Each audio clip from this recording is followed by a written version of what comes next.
Last week we spoke about pension consolidation and its rising popularity. If you're thinking about consolidating your pensions, it's important to understand the concept of trivial commutation and what it means for you.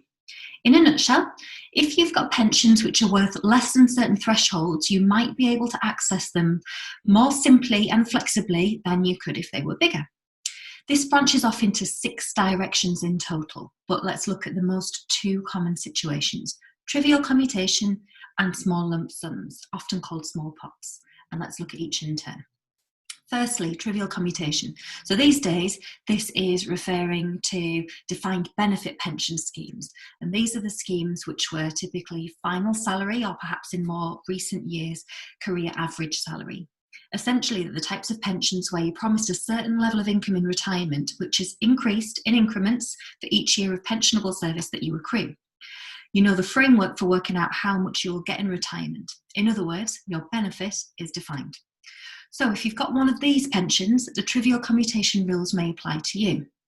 In essence, if your total pension benefits amount to a lump sum value of less than £30,000, you may have the ability to take a lump sum out in full, which would end your rights under the scheme.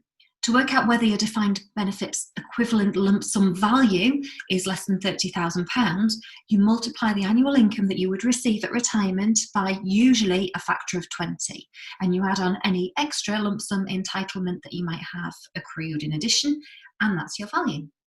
There are other rules and other criteria that apply, but essentially, a defined benefit pension, which is worth less than £30,000, could be taken as a lump sum rather than spread out as an income over your retirement.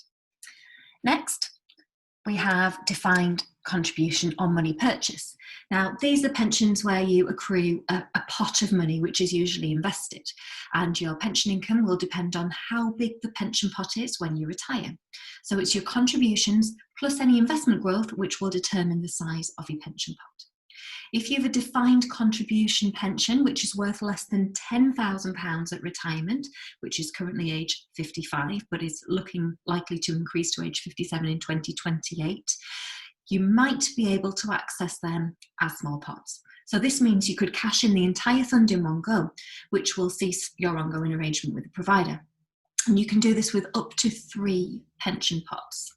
Next, I'll link into my video which explains this in terms of the small pots rules and how it works. One last point, something to be aware of: there are no tax perks to taking your money out in one fell swoop. So 25% will be tax-free, and that's your tax-free cash, with the remaining 75% being taxed at your marginal rate.